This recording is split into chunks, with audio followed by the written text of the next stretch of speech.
calurosa tarde para no variar, pero vamos a hacerlo más ágil y ameno este tiempo que estemos aquí.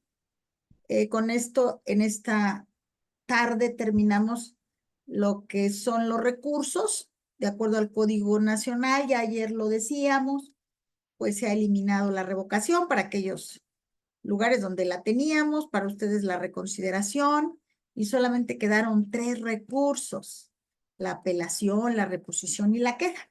Ayer, recapitulando un poquito, hablábamos de la apelación, ¿se acuerdan?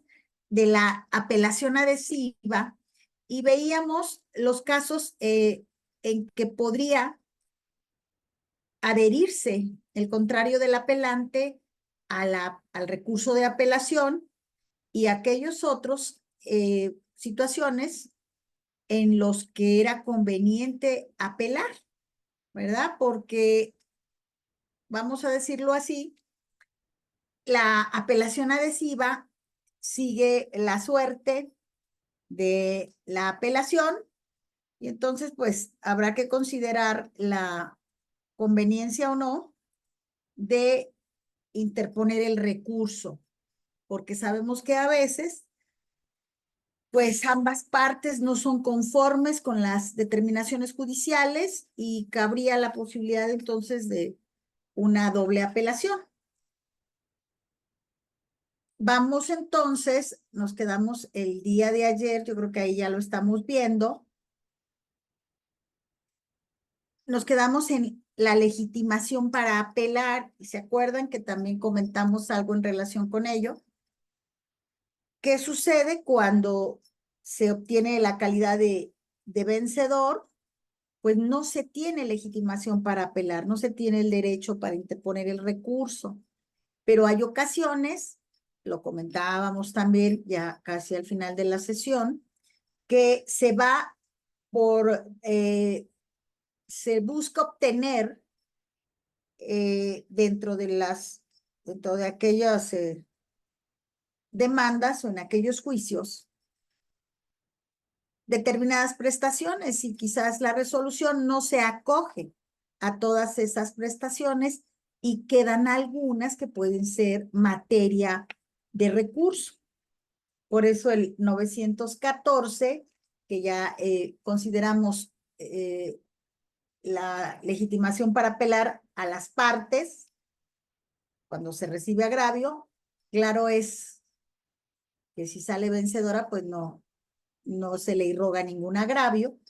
Las terceras que hayan salido al juicio y las demás personas que con interés jurídico a quienes perjudique la resolución judicial, porque puede suceder el caso de llamar a juicio a otros y no necesariamente son las partes, y también puede pararle un perjuicio a la resolución.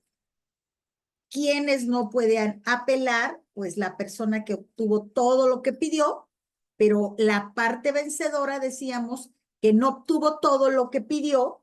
En esos puntos en los que no obtuvo, hay materia para el recurso. Los plazos para la apelación, pues ahora se uniformaron esos plazos. No sé en Guerrero, pero acá tenemos para, en materia familiar, en un sistema de oralidad, tenemos 5 días para apelar de la sentencia definitiva, le llamamos, ¿verdad?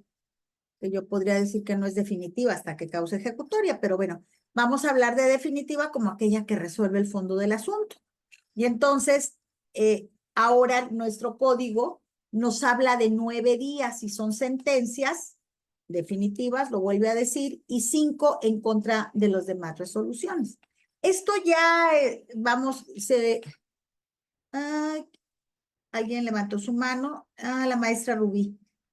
Maestra, buenas tardes. Creo que tiene algo para nosotros, ¿verdad? Sí, buenas tardes a todos. Ya ve que, maestra, quedó Sí. pendiente respecto a la tesis que comentaba ya ayer. Es una Claro que sí, maestra. jurisprudencia. que en Bien, relación qué pasa cuando el juez de primer grado únicamente estudia una sola de las causales sí, y que si tiene legitimación o no para apelar la parte vencedora. Entonces, ayer comentábamos que por ahí hay una tesis que aquí en el estado de Guerrero aplicamos cuando hay una parte vencedora y para que no se quede en estado de indefensión, si es que procede revocar o modificar la sentencia mediante el recurso de apelación, entonces que aquí nosotros analizamos en su integridad la litis. Ayer no traía el código, no, hoy igual no lo traje, sí, pero, pero trae la tesis. pero sí encontré la tesis, es una jurisprudencia, tiene el número de registro digital Sí, eh, 20 22 91. 2022 20 22 91. 91. ¿Y cuál es el rubro, maestra, de esa El tesis? rubro dice apelación. Cuando el tribunal decide revocar o modificar la sentencia de primer grado, debe examinar oficiosamente la litis del juicio a efecto de no dejar inaudita a la parte que obtuvo en primera instancia. Ajá. Interesante. ¿Quiere que la lea, maestra? ¿Es muy larga? Creo que No, no, léala. Creo que no es trae muy cosas larga. interesantes. Sí, muy bien. Dice, A ver, sí, maestra, léala. sí, dice, no existiendo reenvío en la apelación, si con motivo de la interposición de dicho recurso el Tribunal de Alzada decide revocar o modificar la sentencia de primer grado, además de los agravios expresados por el apelante, debe examinar oficiosamente la totalidad de los puntos que constituyen la litis del juicio y apreciar las pruebas que en él se hubiesen rendido, que de no tenerse en cuenta pudieran dejar inaudita a la parte que careció de la oportunidad de plantearlos por haber obtenido todo lo que pidió, ya que al haberle resultado favorable el fallo que decidió la controversia en primera instancia, no tenía por qué recurrir esa sentencia que solo le beneficiaba, de conformidad con lo dispuesto en el segundo párrafo del artículo 689 del Código de Procedimientos Civiles para el Distrito Federal. Aquí también tenemos un artículo que dice que no puede recurrir la parte vencedora en nuestro código actual que tenemos.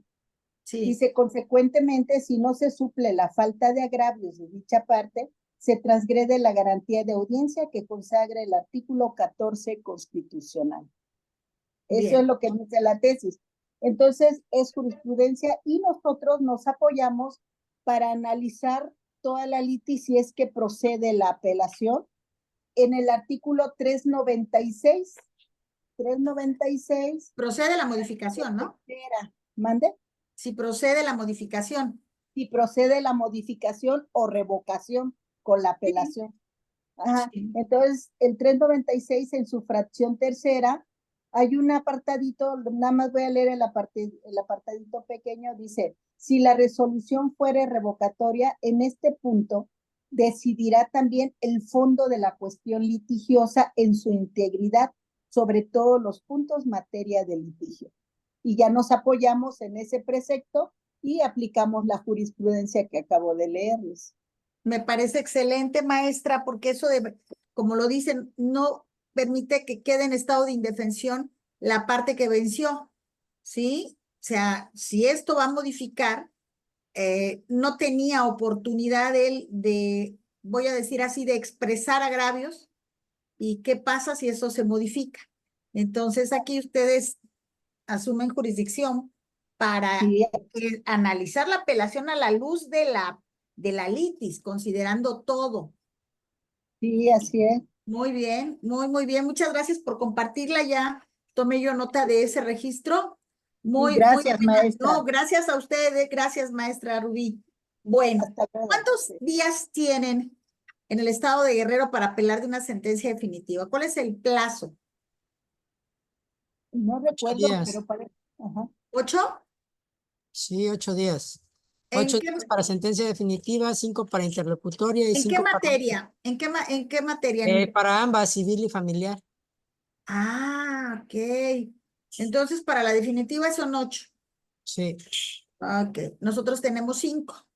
Y si fuera civil, en un sistema tradicional, como lo tenemos, son 10.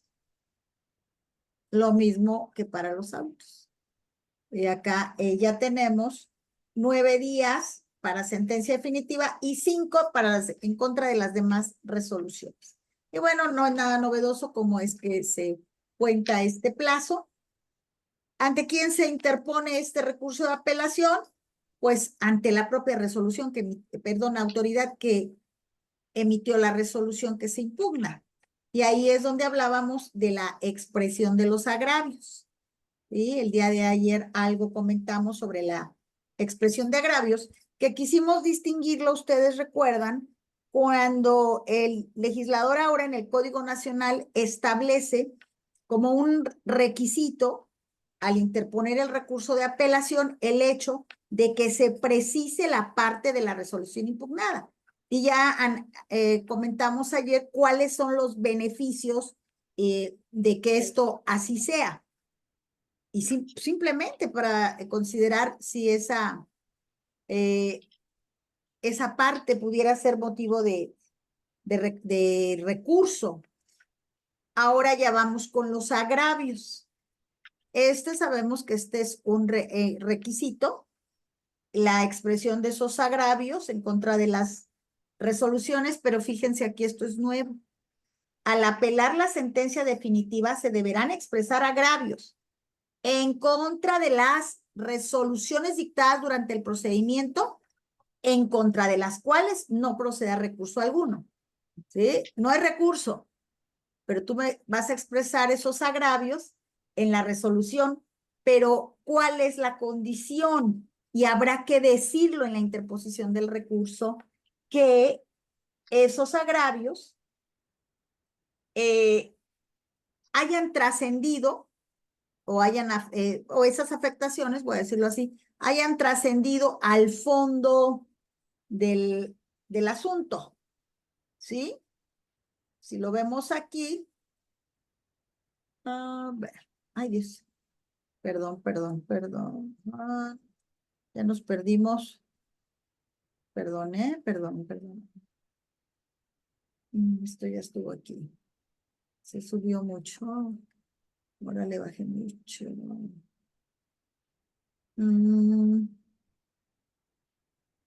Aquí debe estar.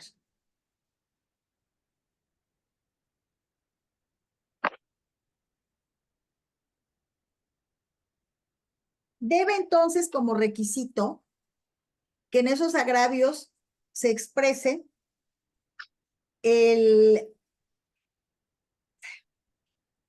la afectación que tuvo al momento de dictar la sentencia, ¿sí? ¿Cómo es que trascendió al fondo del asunto?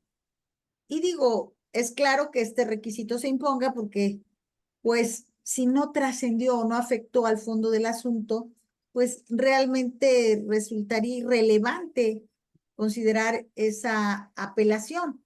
Se trata entonces, dice, pues de resarcir la violación a subsanar.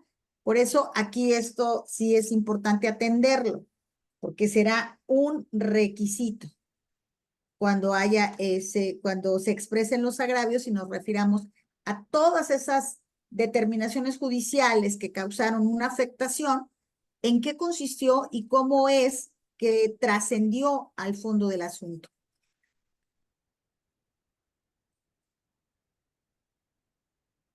Si fuera procedente la existencia de porque estamos hablando de violaciones procesales y el efecto es ese, ¿verdad? Que se subsanen esas violaciones. Entonces, si procede la existencia de una o varias violaciones procesales, esto se hace valer en la apelación.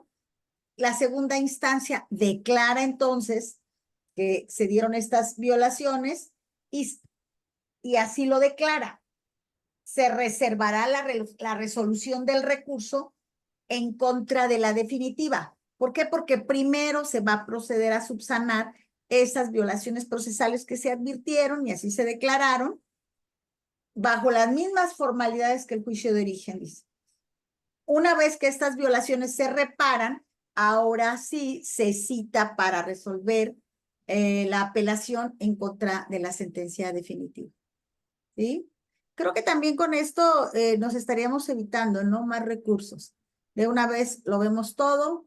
Si hay violaciones procesales, las enmendamos o las subsanamos y ya después entonces podemos pronunciarlos en relación con la apelación a la sentencia.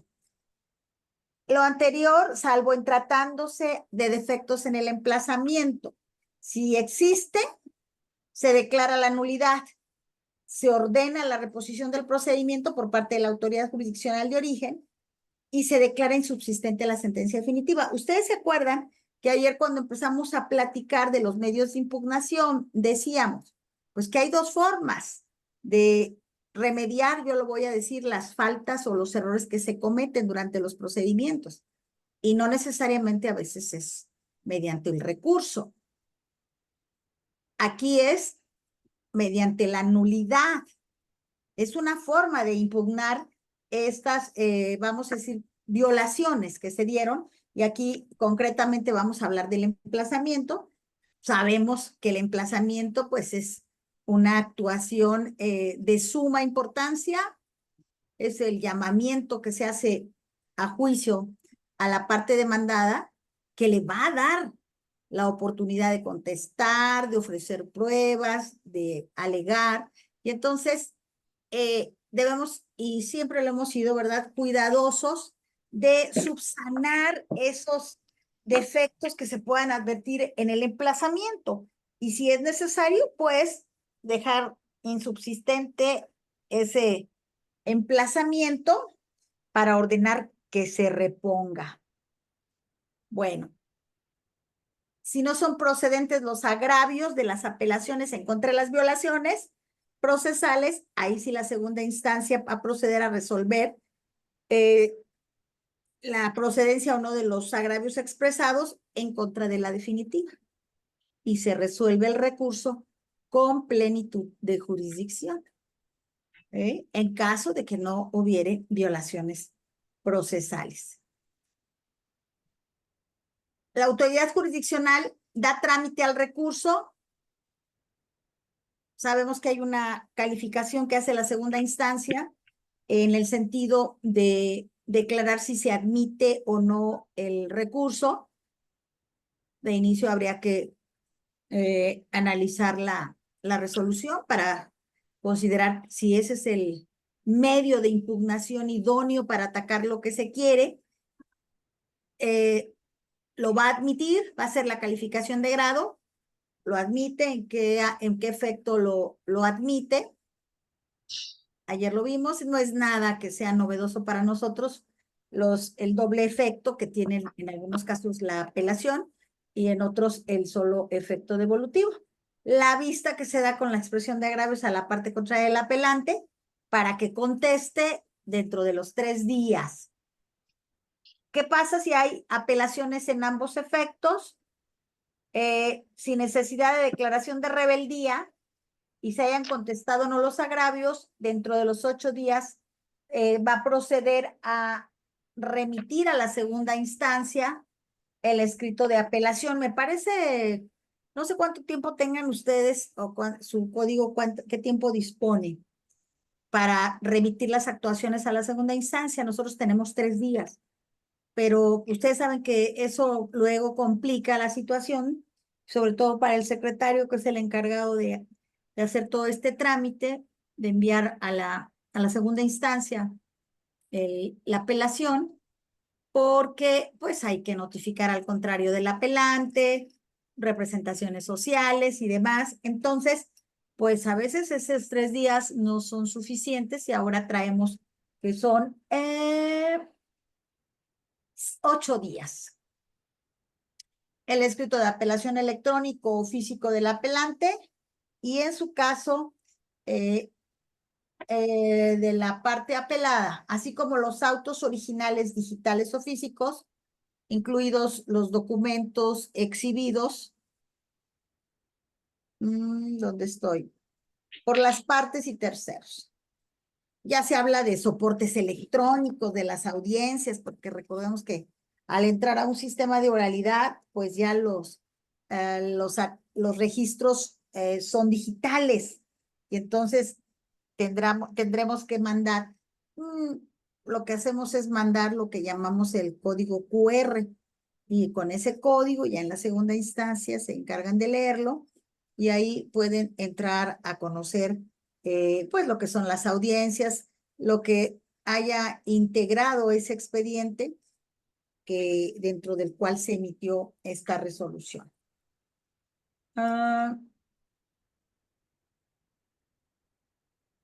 En ningún caso se exigirá reproducción escrita o documental de su contenido. Fíjense que qué bueno que el código trae esa parte. Yo les voy a decir, cuando se inició en un sistema de oralidad, ¿saben qué sucedía? Incluso llegó a pasar, no sé, con los mismos juzgados federales. Quería que se hicieran transcripciones, ¿sí? De las audiencias. ¿Sí? Transcripciones escritas. Oye, pero es que ahí te va el disco, ahí está la grabación, no. Transcríbelo.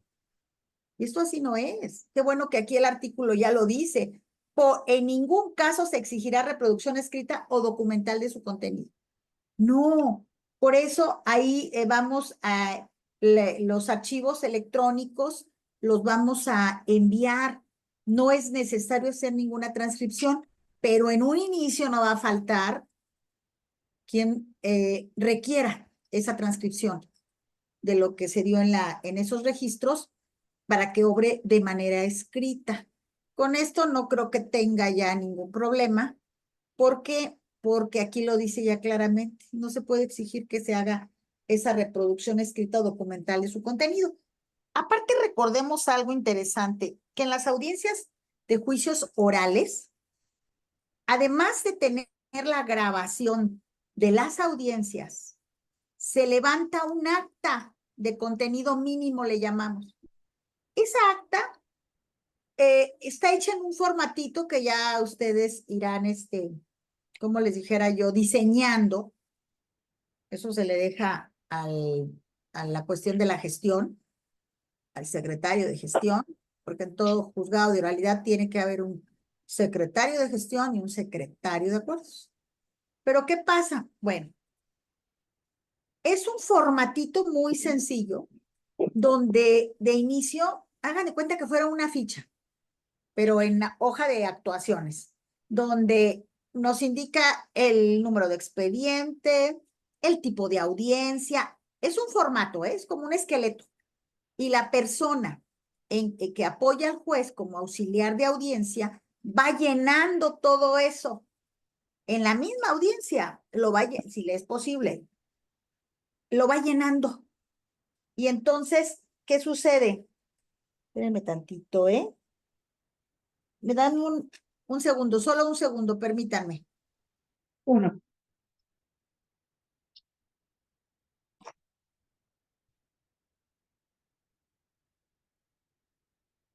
Y es que desde el tema es súper fácil caer en el scroll, que se va volviendo un ciclo infinito. Es como un gancho de dopamina que te da el estar scrolleando todo el tiempo en redes sociales. Pero ¿has escuchado de la aplicación Helpway? Sí, sí. Con esta app tienes una biblioteca personal de resúmenes de libros y también podcast de conocimiento al alcance de tu mano, solo en tu teléfono. Entonces, en vez de estar scrolleando todo el tiempo, Magistrada, tiene encendido su micrófono. puedes estar aprendiendo. Se te puede volver hasta una adicción. Ya estoy aquí. Pensé que ya habían cambiado de maestra, ¿eh? Ya estaba oyendo yo también otra clase. Bueno, a ver. Entonces, nos quedábamos en el acta. El acta, como les digo yo, tiene datos como el inicio, la hora de inicio de la audiencia, la fecha, al final, la hora de conclusión de la audiencia. En la parte del frente de esa acta, los datos importantes para identificar la audiencia, como son las partes, el número de expedientes, sobre todo algo importante, el tipo de audiencia. El tipo de audiencia. Y que de manera muy breve, muy resumida, casi tipo telegrama, se indica lo más importante que haya sucedido en la audiencia. Pero ojo, esto no implica ninguna transcripción. No. Esto es, y voy a poner el ejemplo.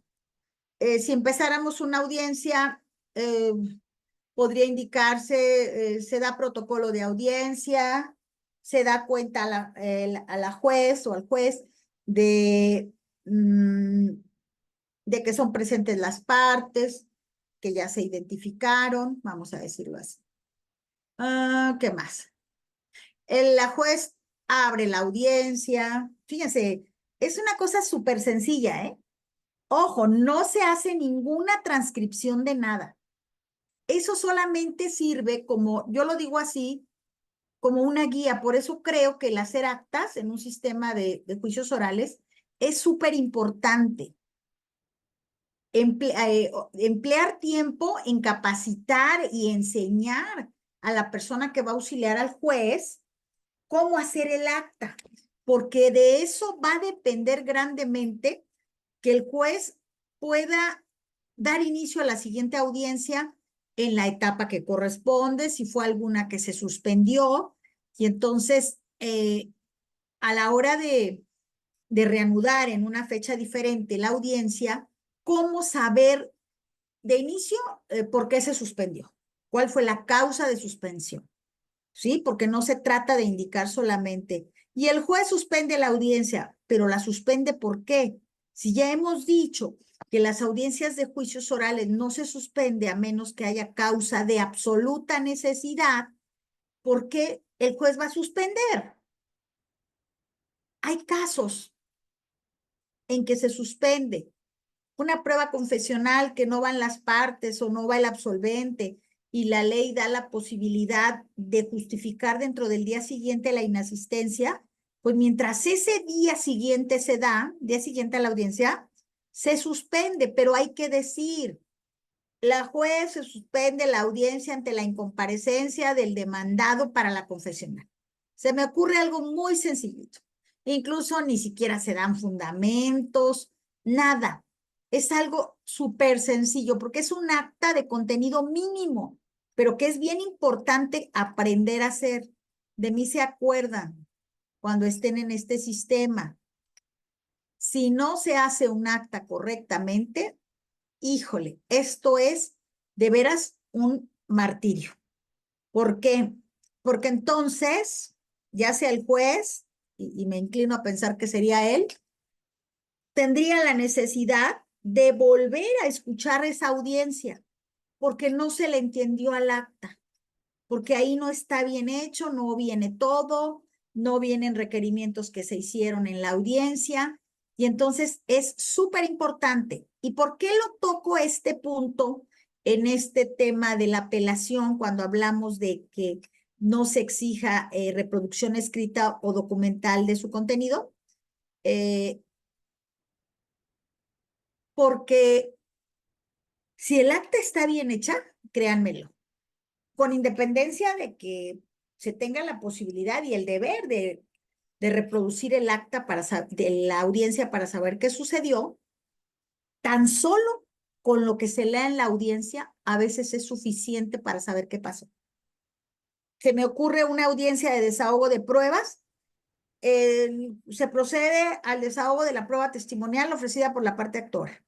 La juez hace pasar a los testigos, los protesta, porque ahora con el Código Nacional a todos habrá que protestarlos en un solo momento. Hoy día entra uno, se protesta, se le apercibe y declara. Los demás se salen, ¿verdad? Llega otro y se hace lo mismo. Ahora, pues está bien para evitar mayores dilaciones, pues a todos se les protesta juntos y ya se queda uno y salen los demás. Pero fíjense, así muy sencillo, ¿qué va pasando? La juez protesta a los testigos, salen, se queda fulano, declara, punto.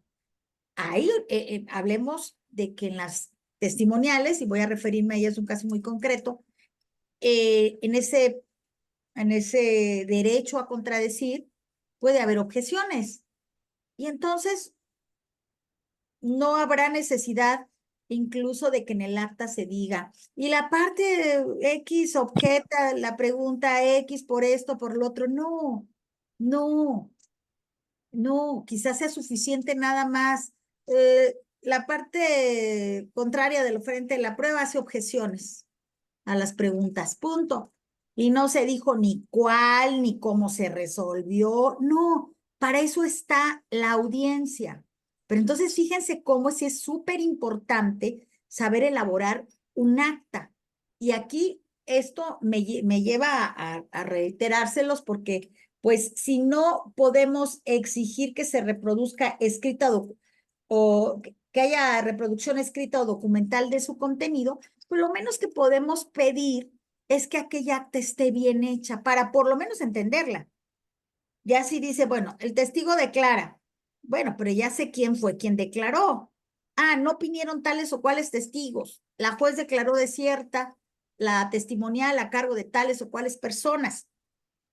Ya lo supe. En una línea me di cuenta qué sucedió. Ah, que si ya quiero conocer pormenores, pues ahí está la grabación. ¿Sí? Entonces, esa parte es importante y por eso la quise tocar en este punto. Cuando se admiten apelaciones en efecto devolutivo, sabemos que lo que se hace es remitir, vamos a decir, pues un testimonio, ¿no? Vamos a, dentro de los 8 días, se integra, se remite. ¿Cómo se forma este? Pues con el escrito de apelación electrónica o física. ¿Y por qué dice apelación electrónica? A ver, ¿a alguien se le ocurre? Porque ya estamos refiriéndonos varias veces. Electrónica, electrónico, ¿qué es eso? A ver, ¿quién me podría dar un comentario en relación con esa apelación electrónica?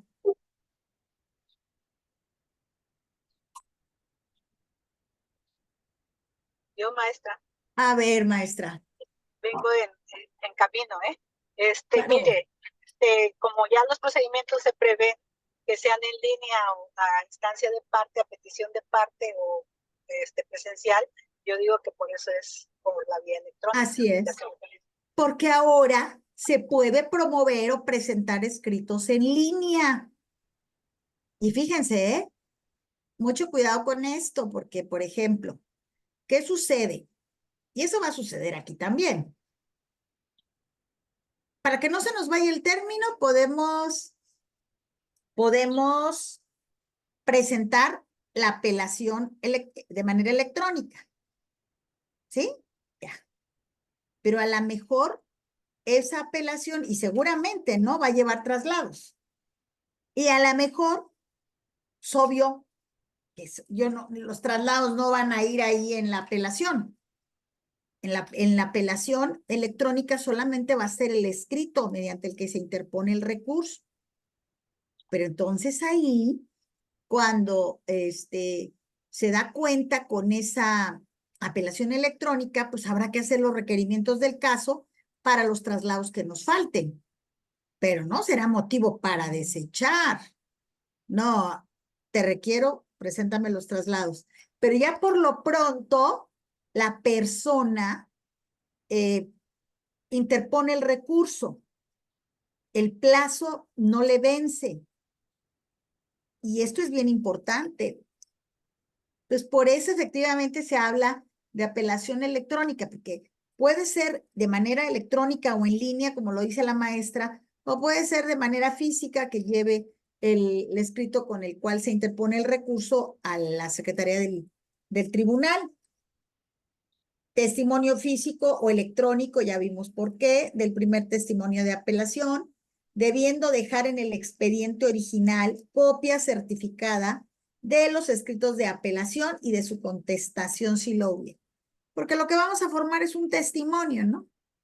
Y eso es lo que se va a mandar. Por eso vamos a dejar copia certificada en el expediente que queda en nuestro juzgado de los escritos de apelación y la contestación si lo hubiera. Cuando se trata de segunda o ulteriores apelaciones, se formará el testimonio de apelación con las constancias faltantes entre la última apelación admitida y las subsecuentes hasta la apelación de que se trate. Pues, ¿esto para qué? para no volver a llenar de papeles, de actuaciones, aquellas que ya tenemos. Ya nada más, si hay otra apelación, entonces vas a formar el testimonio de apelación con las constancias que te falten, las que siguen. Las otras ya las vamos a tener ahí por presentadas hasta la apelación. ¿De qué se trata? Incluyéndose todos los documentos que las partes hayan exhibido desde el escrito inicial de demanda y durante la tramitación del juicio, hasta la etapa en que se encuentre. Si existieran apelaciones pendientes para su debida integración y el juicio estuviera en estado de resolución, el término para dictar la sentencia definitiva o interlocutoria inicia como una vez que se haya remitido el testimonio a la segunda instancia, ¿sí? Esto es cuando hay varias apelaciones pendientes de integrarse.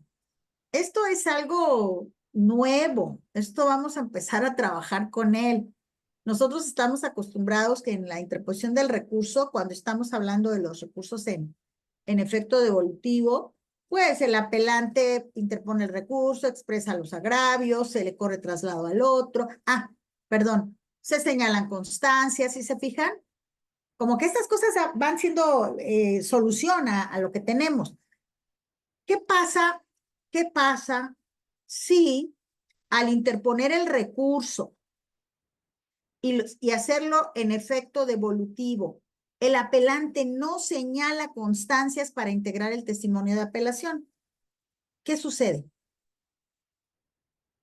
¿Quién me pudiera decir? ¿Qué sucede? Estamos hablando en efecto devolutivo. Cuando es en ambos, pues se va todo, ¿no? Pero si nada más estamos hablando en devolutivo y tenemos el deber de señalar constancias. Yo A puedo ver, decir, maestra. pierde el derecho a apelar. Se tiene por no interpuesta la apelación, Pues, ¿qué cree que no? ¿no? Y yo le voy a decir que, a lo mejor ustedes lo tienen como nosotros, Sí, así pero es. no lo hacemos así. Acuérdense, es parte de la tutela judicial efectiva, el derecho a recurrir. Maestra, ¿se le Mande. tendría que prevenir? Así es. ¿Sí? Y entonces, si no me presentas, si no me señalas las constancias, pues sí te tengo por no interpuesto, pero sí hay que prevenirle. Pero ahí con esto, yo creo que esto ya lo vamos a evitar, ¿no? ¿No lo ven ustedes así? Porque desde el momento en que dice, fíjese, dice que vamos a mandar las constancias, dice, incluyéndose todos los documentos que las partes hayan exhibido, desde el escrito inicial de demanda y durante la tramitación del juicio hasta la etapa en que se encuentre. Yo creo que ya no vamos a tener necesidad de eso, ya no viene así la disposición. Yo les aseguro que ustedes también así lo tienen, ¿no? Cuando es en efecto devolutivo, el apelante tiene que hacer el señalamiento de constancias y luego de ahí, ¿qué hacemos? Cuando corremos el traslado al contrario del apelante, también él tiene derecho a señalar constancias para integrar. ¿Y qué sucedía? ¿No se acuerdan ustedes? Yo creo que por algo la disposición está así. Acuérdense qué sucede ahora sí que en la práctica, ¿qué sucede? El apelante, ¿qué hace? Solo señala las constancias. Maestra, ¿Te conviene, no? ¿O no es cierto? sí, claro. Maestra, la disposición obedece a los diversos criterios de la Corte en ese sentido. Nuestro código, aún hoy en día, pues sí lo tiene de esa manera, ¿no?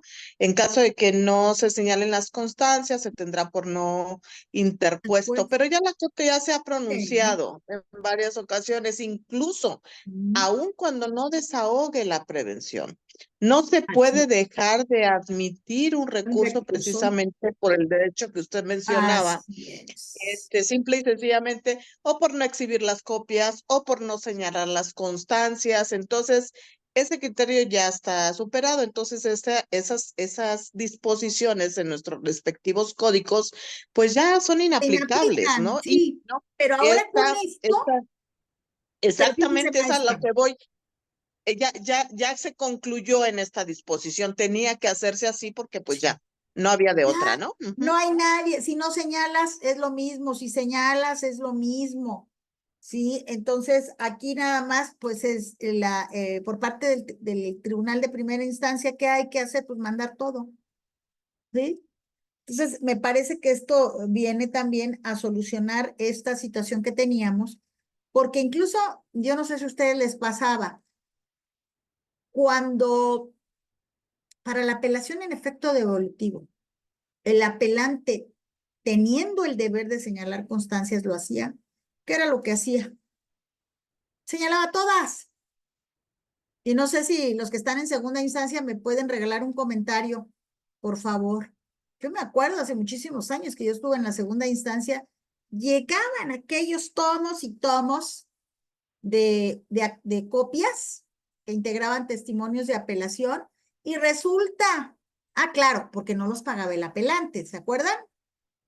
Los pagaba el tribunal y eran montones y montones de copias de las actuaciones y al resolver el recurso no era necesario tanta copia. Pero ¿qué decía el apelante? Señalo todo lo actuado. Y ahí estábamos integrando, bueno, estaban los secretarios de primera instancia integrando testimonios de apelación con todas las actuaciones. Cuando realmente, cuando llegaba a la segunda instancia y el proyectista tenía la necesidad de imponerse de esas actuaciones que estaban en el testimonio, veía que lo que era necesario era poquísimo, era cualquier actuación, nada. Pero claro, como no costaban, bastaba decir todas, porque pues no se tenía ni el cuidado por parte de los apelantes. A ver, déjame ver qué es lo que se va a ocupar para resolver el recurso. Y se acuerdan, yo no sé si su código así lo tenga. Tiene el deber de señalar constancias el apelante, adicionarlas el contrario del apelante y también el propio tribunal. ¿Y aquí qué es lo que se buscaba? Pues que se fuera con lo que se necesitaba, porque díganme ustedes, los que están en segunda instancia, ¿cuántas veces ya estando para resolver un recurso, híjole, me hace falta esto? Pues llama al juzgado de volada y diles que rápido que nos envíen esta actuación porque nos está haciendo falta y no podemos resolver sin ella. ¿No se acuerdan ustedes? Y aquí ya se soluciona esto. Mira, ya vas a mandar todo. Ya no tienes ni que señalar constancias. Ya no se corre el riesgo de que se señalen incompletas o qué sé yo. ¿Qué les parece esta disposición? Le digo que sí viene a resolver algunos temas interesantes. Bueno, vamos entonces. Los documentos que se remiten a la segunda instancia y volvemos a hablar, miren. Expedientes, testimonios de apelación, documentos, videograbaciones podrán integrarse y remitirse digital o electrónicamente a la segunda instancia mediante la generación de un archivo digital o con la autorización, es lo que yo les digo, el código QR, la autorización de acceso al expediente electrónico de conformidad con lo que establezca la ley orgánica respectiva. Los consejos de la judicatura deberán implementar las medidas de protección y seguridad adecuadas para garantizar la confidencialidad e integridad de la información y los datos que se generen en forma electrónica. ¿Sí? Pero esto pues ya cambia totalmente. ¿Cómo se integra llegando a la segunda instancia lo que conocemos como el TOC? También se habla de integrarlo digital o documentalmente el TOC, con copia certificada de la resolución impugnada, los agravios, los escritos, las contestaciones a los agravios, los proveídos que les recaigan, y se va a agregar lo que se actúe en cada recurso. Y obvio la resolución que se dicte. Así es como se integra un toca de apelación. Cuando hay apelaciones en efecto devolutivo, con los testimonios que remita la autoridad jurisdiccional, se van a formar los cuadernos de constancias consecutivos que sean necesarios. ¿Sí? a los que se le seguirán agregando los subsecuentes testimonios que se remitan para tramitar otras apelaciones. Ya que se integran los tocas de apelación, la segunda instancia califica la admisión, el efecto, y en caso de confirmarse, se cita para oír sentencia. ¿Sí? Se está refiriendo a las apelaciones anteriores a lo que es el fondo de la sentencia. ¿Cómo se celebra la audiencia? Dice aquí, celebración de audiencia y presentación de sentencia. Se admite, se califica el recurso de oficio o a petición de parte cuando se trata de apelaciones en contra de sentencias definitivas, con o sin resoluciones dictadas dentro del procedimiento, porque acordémonos que puede haber resoluciones y hay otras apelaciones. Se señalará fecha para la celebración de una audiencia oral. ¿Quién la preside? La magistrada ponente, en donde se otorgará, la persona magistrada, ponente, en donde se otorgará el uso de la palabra a los interesados directamente por conducto de su persona, representante autorizada. Realizan aclaraciones, era lo que decíamos el día de ayer, ¿no? Se hablaba de las aclaraciones, o el resumen de agravios y su contestación. Máximo de 10 minutos para cada una de las partes. En juicio oral ese es el tiempo máximo que se le puede permitir el uso de la voz a las partes, 10 minutos para cada una de ellas. Aquí, pues, todas estas alegaciones, aclaraciones, todo esto tendrá que hacerse como de manera oral. Aquí no es, ahí te dejo el escritito, sé que va a haber audiencia y aquí te lo dejo para que des cuenta, en este caso a la persona magistrada con mi escrito. No, aquí todo es oral.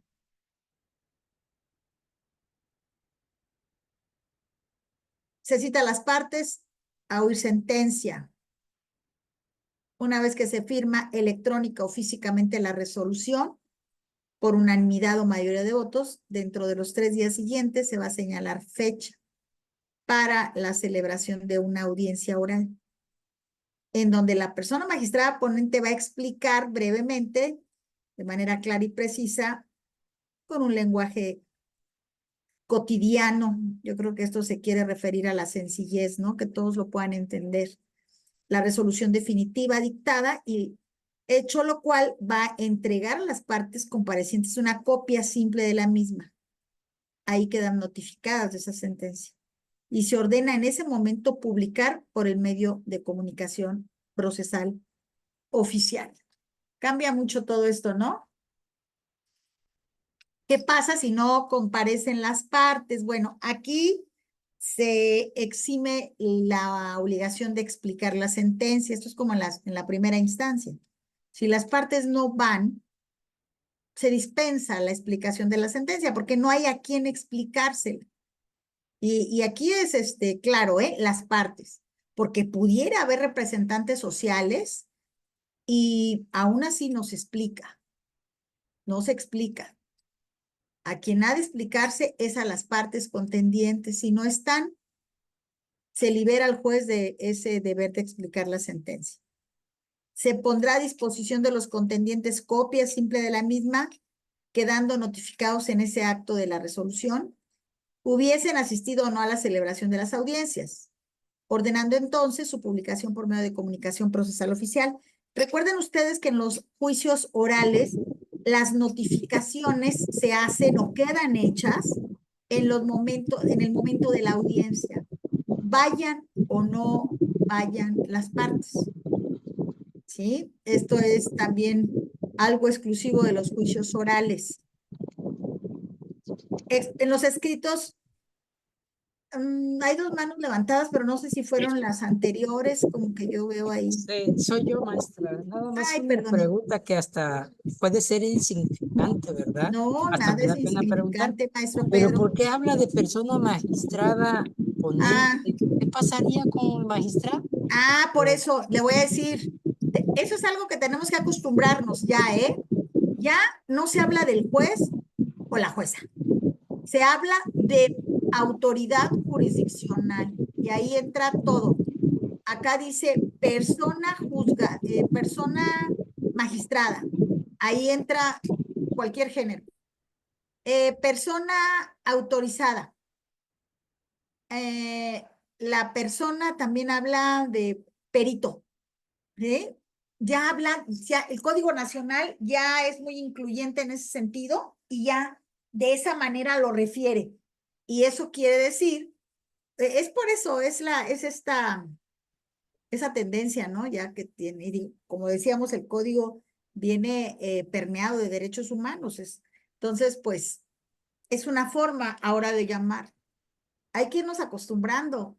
Yo ya últimamente, pues ya me suelo referir de esta manera como para irme acostumbrando.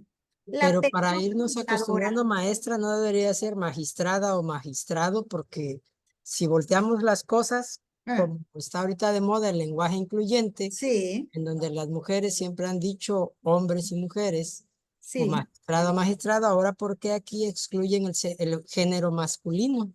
No, Es es que que es más bien, el término, perdón, ya me metí, es el sí, término de persona. El así, término persona es no binario. así. Entonces, no podemos decir persona magistrado, ¿no? Es decir, persona Persona magistrada. magistrada, ¿no? Es Como la persona, decimos, por ejemplo, persona litigante. Ahí el género es masculino y no es femenino, pero a no, lo que nos estamos refiriendo, a estamos los dos. identificando a los dos en el término persona, ¿no? Así es. De Hay acuerdo, hay que gracias. acostumbrarnos, ¿eh? No, gracias a usted, maestra. Hay que acostumbrarnos. Va a costar al principio un poquito de trabajo. Yo así eso de persona autorizada. ¿Qué? Persona perita. ¿Perita le dice o perito? Persona perita. Y autoridad jurisdiccional, ¿no? Es el sentido. Referirse a ambos o ¿dónde lo tenemos? Aquí está, ¿dónde lo vimos? ¿Dónde? Aquí está. Persona magistrada ponente, ¿sí? Habla de la persona. Se escucha raro, ¿no? Pero pues esa es la tendencia ahora. Ya les dije que cuando no, ambas partes contendientes no se presentan a la audiencia, pues no hay necesidad o deber de explicar la sentencia. Quiero decirles que la explicación de la sentencia tiene su chiste. En primera instancia y seguramente pues también en segunda instancia. ¿Por qué? Porque hay que ser muy cuidadosos cuando se explica la sentencia, que dentro de esa explicación que se dé, no vayamos a variar lo que la sentencia indica, lo que se expresa en la sentencia. Vamos a explicarla, pero es una cosa muy sencilla, ¿eh? No vamos a dar lectura, nada. Va a ser tan sencillo como, y vuelvo a decir, como algo muy resumido de lo que contiene la sentencia. La intención es de que las partes sepan y de voz de la persona juzgadora por qué se resolvió de tal o cual manera. Entonces, hay que tener mucho cuidado en esto, porque la explicación de la sentencia en ningún momento o de ninguna manera puede variar lo que en la sentencia se dijo. Por eso yo les digo, a lo mejor entre menos se diga es mejor.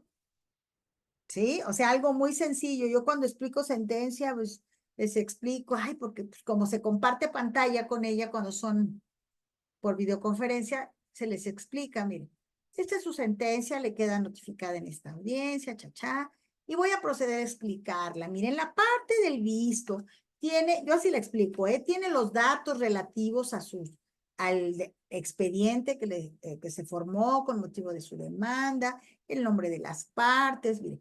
Y luego acá en el resultado, es un resumen, les digo yo, muy breve de las actuaciones de este juicio hasta llegar a la audiencia del día de hoy. Y mire, que en la parte considerativa, analizo presupuestos procesales. ¿Qué será eso, dirán? Bueno, como lo es la competencia, ¿por qué yo soy competente para conocer este asunto? Pues porque tratándose de su divorcio, ustedes tuvieron su último domicilio conyugal dentro de esta ciudad donde yo tengo jurisdicción Wow. Y la vía, o sea, pero si se fijan, en un lenguaje cotidiano, muy sencillo. Ya si se quiere ver más, pues ahí está la sentencia. No podemos hablarle con tecnicismos ni de manera complicada. Es sencillo. Y yo se los digo, entre más sencillo lo hagan, es mejor. Ojo, la explicación de la sentencia no se constriñe a los resolutivos, ¿eh? Pues voy a explicar la sentencia y les voy a dar a conocer los resolutivos. El actor probó, el demandado no probó, sí probó y se absuelve, se condena. No. Hay que explicar en su conjunto. Y tendrá que ser muy sencillo, porque tampoco se va a estar refiriendo prueba por prueba. No, pero es importante que a los justiciables les quede claro por qué se determinó de una manera o de otra en la sentencia, ¿sí? Entonces, ese comentario creo que es conveniente que lo hagamos. La expresión de agravios en la apelación de sentencia. Esta puede ser pregunta de examen, ¿eh? ¿Cuándo se puede ofrecer pruebas? Pues, ¿cuándo? Cuando hayan ocurrido hechos supervenientes. Obvio, si hay hechos supervenientes, pues no se tenía la oportunidad de ofrecer pruebas. Y entonces, ese es un caso donde, tratándose de apelación en sentencia definitiva, se pueden ofrecer esas pruebas. Pero hay que decir los puntos sobre los que deben versar, no serán extrañas ni a la cuestión debatida ni a los hechos sobrevenidos. Se escucha raro, ¿verdad? Sobrevenidos, pues así lo dice. Pudiendo el apelado, en la contestación de los agravios, oponerse a esa pretensión. O sea, a la admisión de esa prueba, ¿no? Pero fíjense los requisitos que hay que reunir. ¿Por qué es superveniente la prueba? ¿Es pertinente la prueba? ¿Tiene que ver con la cuestión debatida? Pues hay que decirlo. Y hay que decir qué es lo que pretendes probar con esa prueba, ¿no? Ese es el único caso. Bueno. Cuando se radica en la segunda instancia la apelación, se resuelve sobre la admisión de las pruebas ofrecidas. Y si se admite, pues se reciben. ¿Cómo? De manera oral, en una audiencia dentro de los 20 días siguientes. La audiencia de desahogo de pruebas es impostergable y la parte que ofreció la prueba es responsable de la falta de su oportuna preparación. Ahí no es necesario que le digamos a las partes o les hagamos el apercibimiento de deserción. ¿Por qué? Porque y hay una disposición que así lo dice. No recuerdo ahorita el número del artículo, pero vienen pruebas. Corre a cargo del que ofrece la prueba la debida preparación de esta prueba. Voy a decirlo palabras más, palabras menos. Y entonces no es necesario hacer ningún apercibimiento de que, oye, corre a cargo tuyo la preparación de esa prueba y si no te la voy a declarar desierta. No, yo creo que aquí sabedores de que quien ofrece la prueba es responsable de su preparación oportuna, pues si no lo hace, pues tendrá que soportar la consecuencia por ese desinterés, vamos a decirlo así. Si no se prepara la prueba, se deja de recibir. Y lo que yo les decía, pues sin necesidad de prevención. Yo no te voy a decir, si no la traes, estas pruebas que te voy a admitir dentro de esa audiencia, no las traes, yo voy a declarar desierto. No, no será necesario porque hay un principio de preclusión que todos conocemos. Se concluye la recepción de pruebas en la audiencia, se alega verbalmente las partes y se cita para oír sentencia. ¿Se acuerdan que ayer hablábamos de aquellos casos en que habría que, bueno, que se suple, habría que suplir agravios y en que, pues también en esas facultades de suplencia, la persona juzgadora tiene el deber de allegarse de pruebas, ¿se acuerdan? Pues ahora vamos a ver en segunda instancia cuándo se da esa suplencia. Dice, por la falta de agravios o la deficiencia de los expresados. O sea, puede entonces, ¿qué? Llegar al absurdo. Es interesante, ¿no? De que no hay agravios. Dice, suple la falta de agravios o la deficiencia, pero esto no será en todos los casos. Y aquí está estos casos, digo. Cuando el juicio verse sobre derechos que pudieran afectar el interés de la familia. Ya se habla del interés de la familia, no solamente de casos donde se involucran derechos de niñas, niños y adolescentes. El otro supuesto, sí. Cuando por lo menos intervenga un niño, niña o adolescente como parte. Si por falta de esa suplencia puede verse afectados sus derechos. Pudiera ser que no, ¿verdad? Pudiera ser que no se expresen correctamente los agravios, pero no pare ningún perjuicio al menor de edad. Entonces, solamente que eso fuera así, o se pueda suplir. Cuando se advierte por el Tribunal de Apelación que en el procedimiento de primera instancia existieron, ahí sí, con todo, violaciones manifiestas de la ley que hayan dejado sin defensa alguna de las partes. No sé, se me ocurre la falta de recibimiento de alguna prueba, pudiera ser eso. Entonces, ahí ya dependerá el caso de que la segunda instancia va atendiendo estas situaciones. Si ve que hay violaciones manifiestas, dice, de la ley, y esto dejó sin defensa alguna de las partes, pues va a entrar en modo de suplencia. Esto, pues, en materia familiar es muy común. Los que proyectan y resuelven en segunda instancia saben que, pues, que esto es así. Los plazos para el recurso de apelación. Los recursos de apelación en contra de sentencia definitiva. Este es para resolver el recurso, no para interponerlo. El ponente cuenta con 10 días para elaborar el proyecto y las demás personas magistradas cuentan con un plazo de 5 para emitir su voto. Tratándose de recursos de apelación distintos a la sentencia definitiva o en los casos que deban resolverse unitariamente, la resolución deberá pronunciarse dentro del plazo de 8 días. En los asuntos complejos, porque siempre hay un caso de excepción, cuando son complejos o el volumen de las constancias es considerable, pueden ampliarse estos plazos hasta 15 días, citados por, ¿qué dice?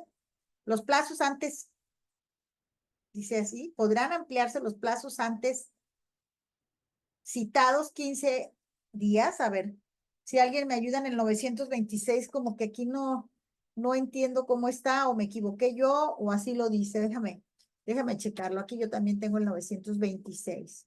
También eso sucede en la primera instancia. ¿Ustedes se acuerdan que aunque se tiene el deber de dictar la sentencia en la audiencia, incluso explicarla, pues hay casos que no lo permiten, que son complejos y el volumen de las constancias no permite hacerlo en la audiencia? 926, algo aquí.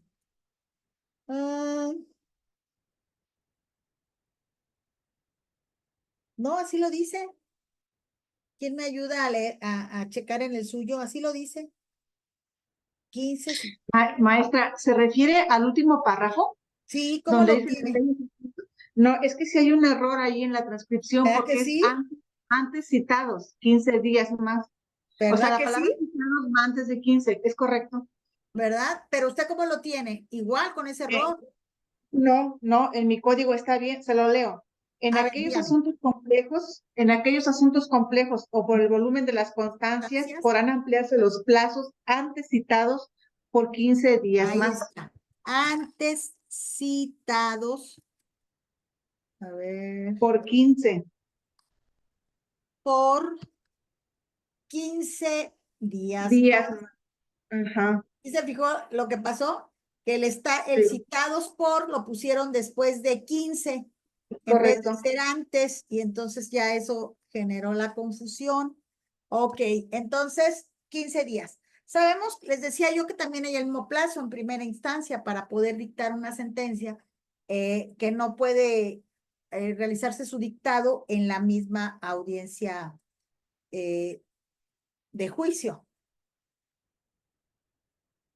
Vamos con la reposición.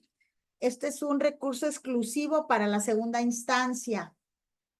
¿Sí? ¿Cuándo procede? Maestra, tengo una Sí, pregunta. dígame. Dice en la fracción primera de 925, dicen, cuando el juicio verse sobre los derechos que pudieran afectar el interés de la familia, ¿en qué casos podría ser? Bueno, esto, bueno, mire, el interés de la familia, yo lo voy a decir como yo lo interpreto en ese sentido. Ya estamos muy acostumbrados a velar por el interés superior de la niñez y la infancia, ¿sí? Sabemos que es prioritario y es un principio que debemos siempre tomar en cuenta a la hora de resolver. A mí me parece muy bien este también, porque yo le voy a decir, la familia no siempre tiene, voy a poner el caso, una familia es una familia y a lo mejor no tiene hijos, ¿no? Hay familias sin hijos, sí, y es una familia. Y entonces, ¿qué pasa? Pues con esto nos da la posibilidad de suplir si esto va a afectar a la familia. Y no estoy refiriéndome que haya hijos. Puede ser no sé, la familia, déjese, Lolo, se me va a lo que es tradicional, ¿eh? La esposa, el esposo, ¿no? La concubina, el concubino. Yo creo que esto es muy amplio y me gusta así, porque debemos, estas son cuestiones de orden público que debemos cuidar. Y entonces, no nos vayamos únicamente a ese interés superior. Fíjese, así como hablamos en las medidas sobre el interés superior, también ahora hablamos de las órdenes de protección en el interés de las personas que son víctimas de violencia, ¿sí? Creo que esto ya abre un poco más la visión y no es solamente lo que tenga que ver con la infancia y la adolescencia. Yo ahí, para mí entraría ahí cualquiera que formara parte de una familia. Y se la pongo de esta manera, de cualquier forma que estuviera estructurada esa familia. Y ahorita que usted me hace la pregunta, inmediatamente le quise contestar. La esposa, el esposo, no, pero sabemos que esto ya no es así.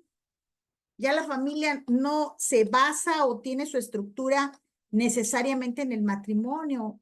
Eso era antes. Y entonces yo ahí, maestro, incluiría a cualquier integrante de la familia. Si eso pasa a perjudicar a la familia. Esto va a estar, fíjese hasta qué grado va a tener que hacer suplencia. Y yo le pongo un ejemplo, ahorita ya platicando se me ocurre. En las cuestiones de alimentos, díganme, vamos mucho por el interés superior, por la necesidad alimentaria de los niños, niñas y adolescentes. Y pocas veces nos detenemos o volteamos a ver al deudor alimentario. Digo, no porque no lo hagamos.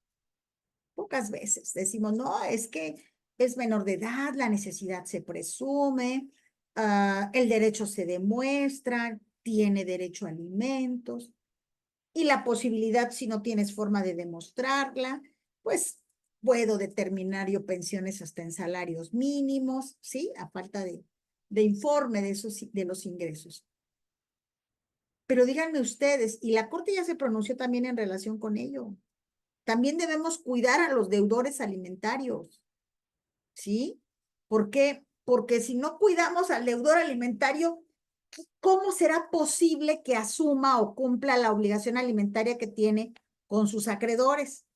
Y entonces ya no nada más volteamos a ver a las necesidades del acreedor alimentario. Tenemos que voltear también necesariamente a ver las necesidades del deudor alimentario. Ahorita se me ocurre eso en relación a su pregunta, porque fíjese, en una segunda instancia a lo mejor habría que seguramente hasta considerar todo eso. Si se están afectando, dice aquí, los intereses de la familia, ¿cómo lo dice? 200, que verse sobre derechos que pudieran afectar el interés de la familia. Pues yo pienso que los alimentos, en el ejemplo que yo le estoy dando, si no se considera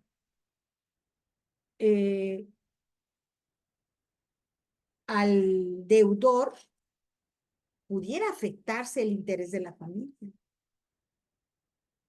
Sí lo considero así. Esa es lo que se me ocurre en este momento. Pero esto sí se fija cómo estuvo primero el interés de la familia que el interés superior. Y lo digo porque dice cuando intervengan por lo menos un niño. Si no se suple, puede afectar sus derechos. Suple. Pero ahora acá, antes que eso dice, si se afecta el interés de la familia, suple. Yo creo que va a depender en cada caso concreto, pero va incluso, digo, por algo va, no quiere decir que de esa manera habría de considerarse, pero fíjense, va en primer lugar, afectas el interés de la familia, entonces hay que suplir. En materia familiar, los que estamos en esta materia sabemos que estamos en una continua suplencia, ¿no? En primera instancia, en segunda instancia. Digo, se está en segunda instancia que digan ustedes de las resoluciones que se emiten en segunda instancia en materia de familia, ¿cuántas veces no se ordena reponer los procedimientos? Muchas. Porque faltó esto, porque faltó esta prueba, porque debiste llegarte de esta otra, porque debiste actualizar el peritaje, porque está incompleto, porque debió considerarse también en ese peritaje a tales o cuales personas. Y en materia de familia esto no es, ¿qué les dijera? Pues esto no es extraño. Nos la pasamos haciendo suplencia desde la primera instancia. Volvíamos a la reposición como recurso y aquí están los casos. Para impugnar la calificación de admisibilidad del recurso de apelación, va a la reposición, ¿sí? Así como en contra de su efecto. Aquí es interesante porque aquí vamos vamos a recurrir tanto la admisión como la no admisión del recurso. Vamos a impugnar el efecto en que se haya admitido. Si lo admitiste en ambos y solo era en efecto devolutivo, pues ya no me vas a permitir que yo continúe con la ejecución de la resolución. Y entonces, esta es la forma de impugnar. Por eso, pues sabemos que eso es exclusivo de la segunda instancia, quien hace la calificación de grado y la admisibilidad del recurso. Y entonces, la segunda instancia es la que tendría que emitir esos pronunciamientos para que pudiera darse este recurso. El caso de que no se admitan pruebas en segunda instancia, porque ya dijimos, va a ser pregunta de examen, vuelvo a decirlo. ¿En qué casos? Bueno, pues cuando hay hechos supervenientes, pero ¿qué pasó? No lo expresé correctamente, la prueba pues no resulta pertinente o así lo considera la segunda instancia y ahí va el recurso. Ahí sí, el que desecha pruebas. Cuando alguno o algunas de las apelaciones en contra de resoluciones dictadas dentro del procedimiento hubiera resultado procedente, la reposición será admitida en contra de aquellas resoluciones que se dicten para reparar la violación procesal, siempre y cuando causen un perjuicio irreparable y puedan trascender al sentido del fallo definitivo. A ver, volvemos, porque creo que aquí yo tengo una palabra que está mal escrita. La reposición será admitida, ¿se admitirá o será admitida? ¿Quién lo tiene por ahí? La reposición será admitida. Será admitida. ¿Sí? Será admitida, maestra. Sí, ¿verdad? Es que aquí está, mire. ¿Ve? Aquí está, esto estaba mal. Tampoco se entendía así. Ay, espérenme, ay, Dios, Dios. Ay.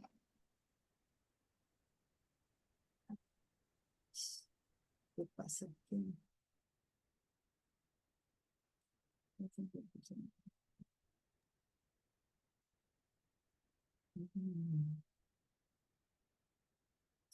Este recurso va en contra ya de determinaciones que la segunda instancia dicte para reparar violaciones procesales. ¿Se acuerdan que dijimos que había que analizar primeramente si había violaciones procesales y de ser así, había de subsanarse o reponerse antes de llegar a la sentencia, a la apelación de la sentencia definitiva? Aquí está el caso, ¿sí? Estas son las determinaciones, las que se emiten en esa reposición. Digo, las que se admiten en estas resoluciones de violaciones procesales, donde va la reposición. Todo esto exclusivo para la segunda instancia. ¿Cuántos días? 3 para interponer el recurso de reposición. La vista que se da a la parte contraria por 3 días, principio de contradicción. Él también puede expresarlo a que su derecho convenga y se resuelve dentro de 3 días.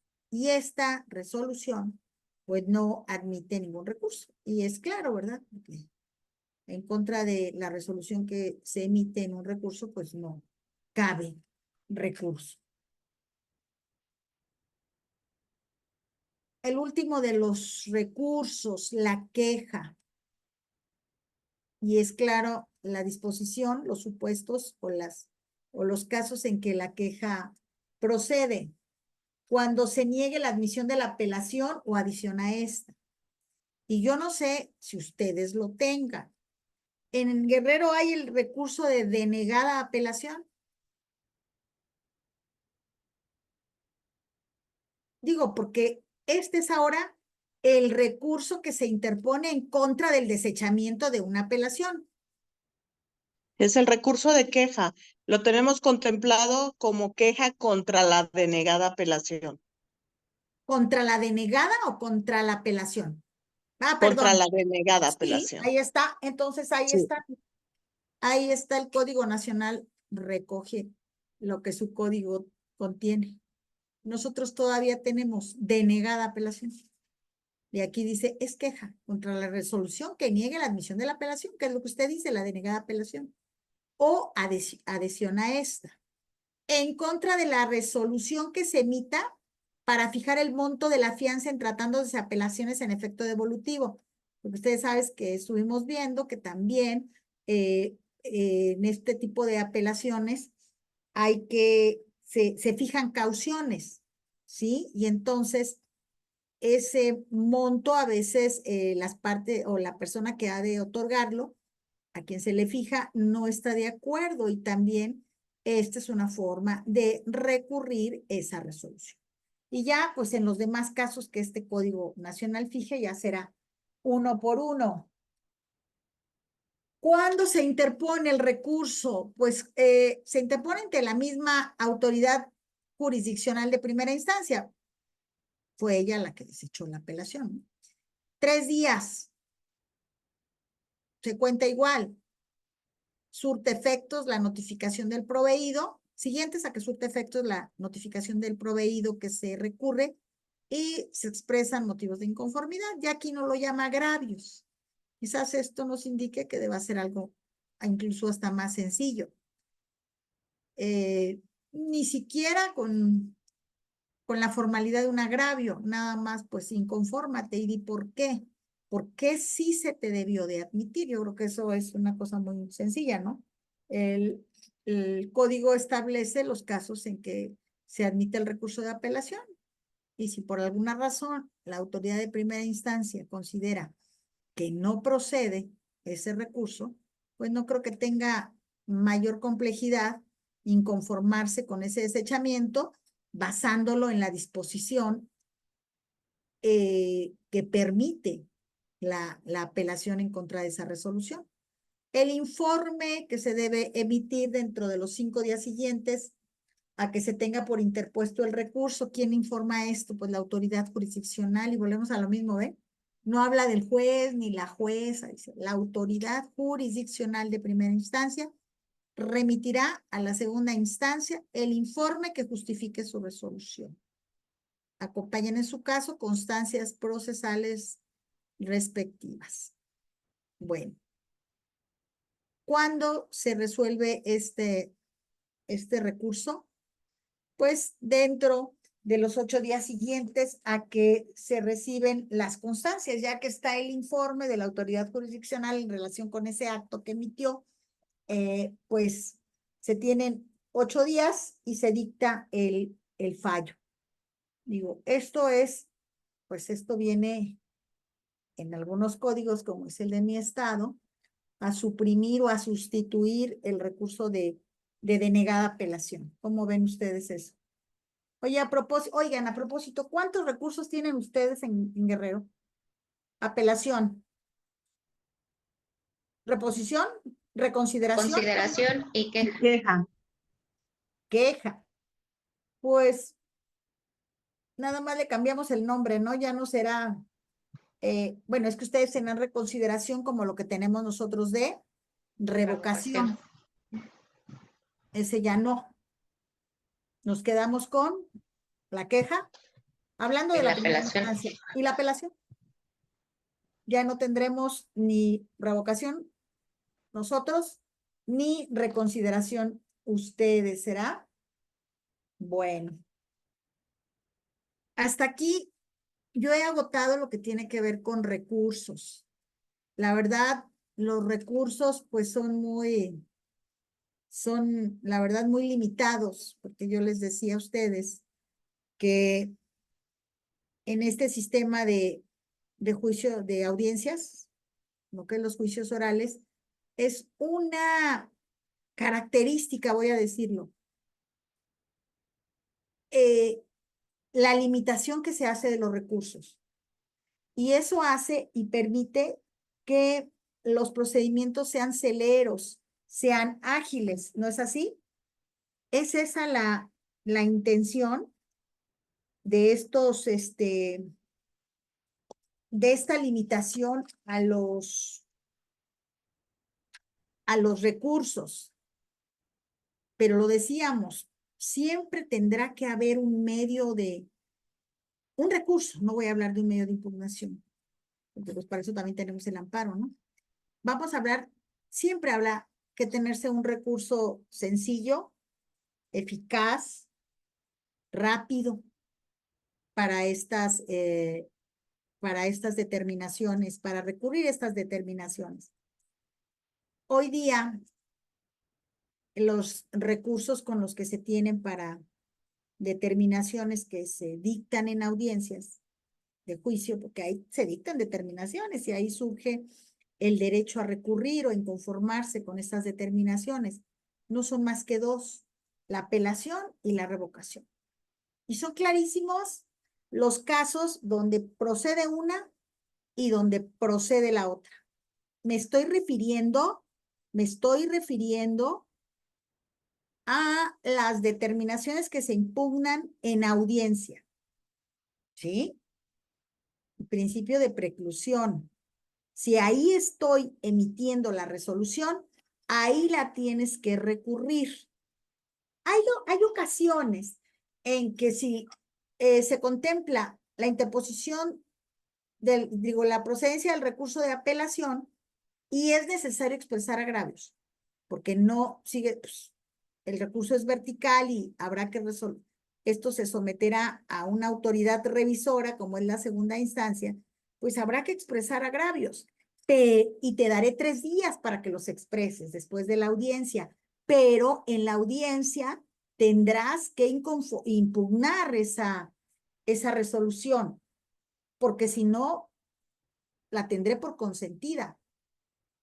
Y una cosa es que la impugnes y otra cosa es que continúes el recurso expresando los agravios. Si ya no los expresas, pues la consecuencia es declarar desierto el recurso. ¿Por qué? Pues porque no lo hiciste dentro de los 3 días y eso es precisamente lo que prepara la apelación. Pero ahora vemos ya cómo estas disposiciones van cambiando. Ya todo puede ser apelable, ya lo vimos, o en su mayoría apelable, como para el caso de familia, la apelación que suspende únicamente es aquella que se interpone en contra de las sentencias que cancelan pensiones alimenticias. Todas las demás irán en efecto devolutivo, ¿sí? Pero estos son los 3 recursos que ahora el Código Nacional contempla para impugnar las resoluciones, ¿sí? Creo que por aquí, hasta aquí le vamos a dejar, no tengo más, no, el temario, con esto lo agotamos. Si sí me gustaría que estuviéramos unos 20 minutos más en esto, con todas aquellas dudas que nos pudieran surgir y de las cuales pudiéramos retroalimentarnos, ¿no? Que recordemos que esto es algo nuevo para muchos y también nuevo para no para todos, pero también nuevo para los que estamos en este sistema de justicia, de este sistema de audiencias. También resulta novedosas algunas cosas. Lo que sí vamos viendo, pues que algunas cosas se van corrigiendo, ya se ha tomado ya la experiencia que tenemos en estos temas y lo que sucede en la práctica para irlo remediando, vamos a decirlo así, para que esto se vaya superando. Vimos cómo estas situaciones, ya el código las va considerando y va tratando por lo menos de poner remedio a esto. A mí me deja mucho pensando, fíjense, bueno, sobre todo en la materia familiar, el que ya no vaya a haber reenvío, y que ahora sea la segunda instancia la que se encargue de desahogar pruebas. Como que me parece complicado, nosotros estamos acostumbrados a hacerlo, ¿verdad? En primera instancia lo sabemos. ¿Qué pasa? Pues recibimos aquellas resoluciones que ordenan reponer y le damos a todo aquello que nos falta o que no fue suficiente. Nosotros ya estamos acostumbrados a eso. Pero la segunda instancia, digan ustedes, si no, está acostumbrada a otra cosa. Está acostumbrada a tener el TOCA, a tener las constancias que dieron origen al recurso. Si estamos en un sistema que no es el caso de Guerrero aún, de juicios orales, pues tener las videograbaciones de las audiencias, pero ahora desahogar pruebas y todo eso como que se me hace interesante, ¿sí? No sé qué opinión les merece. El maestro Roberto no se encuentra ahora, no lo vi. Creo que no vino.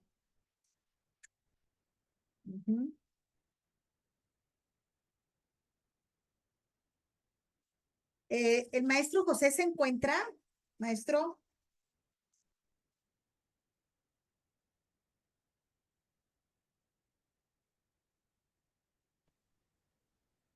No, parece que no, ¿verdad? ¿Alguien de la escuela se encuentra? Dígame, maestra, ¿en qué puedo ayudarla? Ok, es que mandé el examen yo. Son 5 Sí, preguntas muy sencillas y no sé cuál sea la mecánica. Regularmente es hacerlo después, ¿verdad? sí. Después de que hayan terminado, se establece una fecha y se crea el examen y se les comparte. Ah, ok. Bueno, pues esa es la dinámica, porque digo, yo con esto termino mi exposición. Eso es lo que hay que ver de recursos conforme el Código Nacional, y si no hay ninguna otra participación, yo estaría dando por terminado esto. Pensé en la posibilidad de que son 5 preguntas de opción múltiples muy sencillas.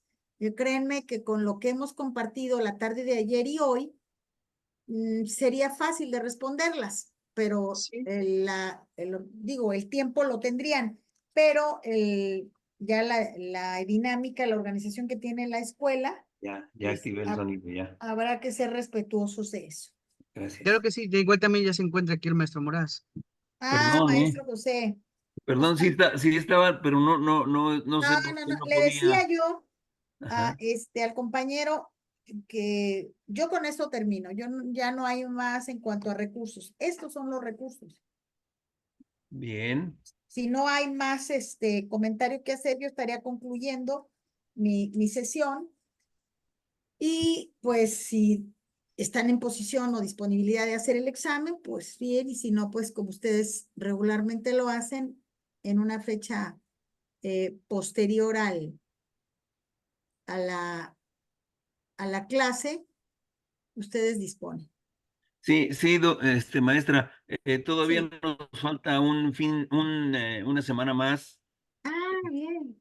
Nos falta una semana más. La última semana es, Sí estaba oyendo que les estaba pidiendo incluso fotografías y demás, ¿verdad? sí, sí. La siguiente semana nos toca, le voy a informar con quién, perdón, A ver. un momentito. Y tengo 2 manos levantadas, una mano, la de la maestra Rubí. Ahorita, este, le concedemos el uso de la palabra maestra. Sí, como no, nos toca con el doctor Eric Mena Moreno, Ah, excelente. el próximo lunes y el martes. ¿Sobre qué viene a disertar Y el próximo el, martes ya concluye el diplomado. con qué tema? Eh, Procesos de carácter internacional. gracias, Interesante. Ali. Él tiene un libro muy bueno, ¿eh? Gracias, Ali, gracias. No sé si ya lo tienen, y si no se los recomiendo, permítanme un momentito. Sí, No es comercial, ¿eh? Yo no llevo aquí ninguna utilidad en esto, pero yo lo leí y créanme que me pareció muy sencillo, muy entendible y por eso los quiero recomendar. Permítanme. sí.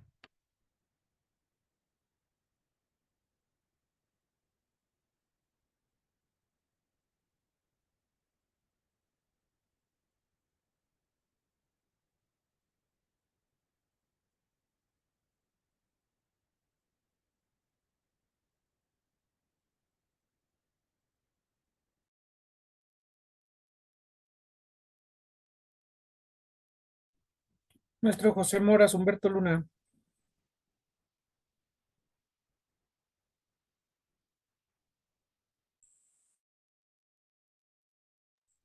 Perdón, maestro Humberto, a la orden. Maestro, buenas tardes. A mí me ingresaron un poco después al chat del centro. Entonces Sí, hay algunas diapositivas de las primeras clases que no tengo. ¿Cómo le puedo hacer? por favor, pídaselas usted al licenciado Víctor Hugo, Víctor Hugo Castillo Loesa. Él con gusto se lo proporciona, Oh, porque nosotros grabamos todas las clases, ok, gracias, maestro. sí, a la orden. Y retomando, les recuerdo, por favor, vean su chat, perdón, vean en su dispositivo, hay un mensaje que les mandó el compañero Víctor Hugo Castillo Loesa referente a las fotografías. Entonces, por favor, considérenlo a fin de que podamos tener nosotros el documento correspondiente de ustedes y su fotografía para extender el documento oficial. ¿Sí?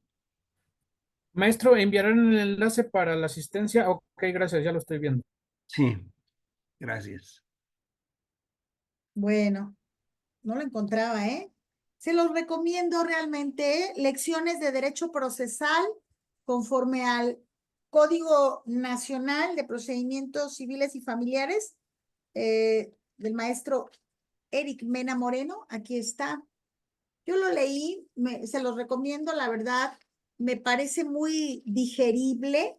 Trae incluso, pues, algunos cuadros que a lo mejor no se alcanzan a ver muy bien, aquí están, pero que nos van,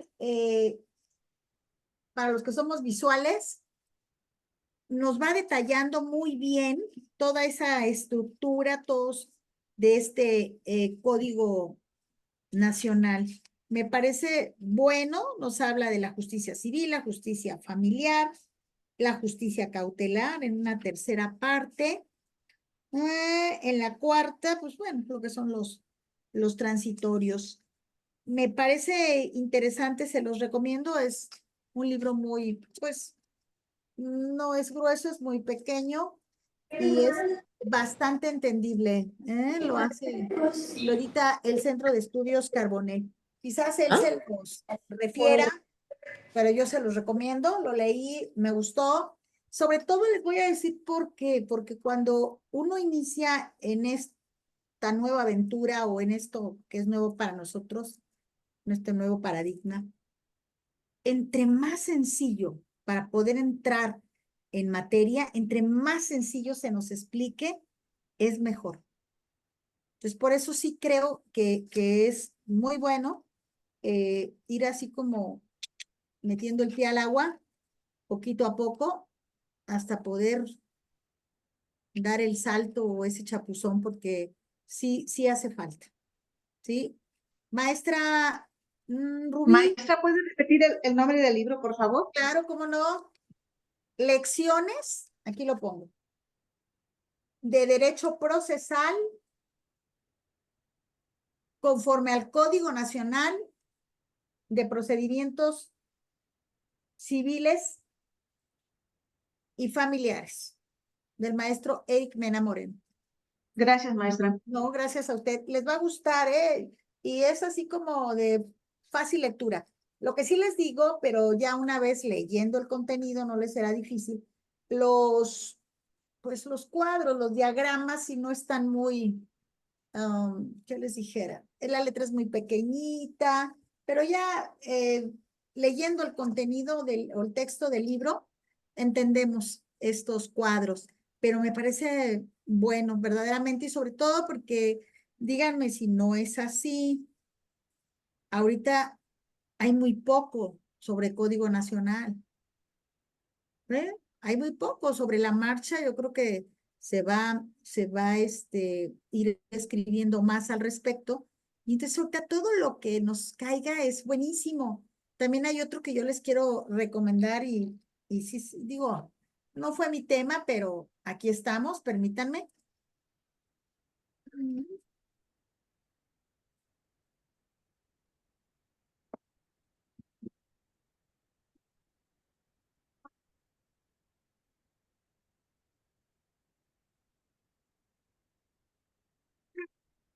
Aquí estoy. También hay otro que les recomiendo mucho. Justicia restaurativa familiar, modelo catartizo de restauración. Yo hoy día lo aplico. Aplico este modelo de justicia restaurativa. ¿Y por qué dirán, si todavía no se aplica en Guanajuato el Código Nacional? Es que fíjense que es una nueva forma de solucionar el conflicto familiar mediante los mecanismos alternos de solución que tenemos, la conciliación, la mediación, ¿sí? A mí me parece muy bueno y lo digo y me ha resultado, ¿eh? A veces hago de mis audiencias verdaderos dramas, lo voy a decir así. pero me encanta eso. Porque ahora la justicia restaurativa que trae nuestro Código Nacional viene enfocada a resolver el conflicto desde la causa, no desde los efectos que se ocasionaron. ¿Eh? Y eso es verdaderamente resolver el conflicto. ¿Por qué es esto? Los que estamos en materia familiar o están en materia familiar saben de qué les hablo, ¿no? O sea, ¿por qué es esto? ¿Por qué esto escaló hasta llegar a un tribunal? ¿Por qué esta confrontación de las partes? ¿Qué pasó? ¿Dónde se perdieron? ¿Qué sucedió? Y entonces, si nosotros hacemos una verdadera reflexión y hacemos que ellos lo hagan apoyándolos nosotros en ese principio de colaboración, llegamos al fondo. A veces son cosas, voy a decir, no insignificantes. Nada pudiera ser insignificante desde el momento en que trasciende a un conflicto que llega a un tribunal. No, a veces son cosas hasta de comunicación. De veras, ¿cuántas veces tenemos en los tribunales conflictos que se han originado, que se dieron por la falta de comunicación? Porque desde que hubo aquella sentencia o hubo aquel convenio que terminó el juicio, no volvieron a hablarse, hubo malos entendidos, hubo terceras personas que se involucraron en el asunto y después se complicó exageradamente esto. Y ahí los tenemos de nuevo. ¿Se acuerdan algunas veces que les he dicho que son como las series? Que vienen primera temporada, segunda temporada, tercera temporada. Así son los conflictos de familia. Es importante estar preparados en esta materia familiar porque son muchos los asuntos, los conflictos que tenemos de esta naturaleza provocados dentro de las familias.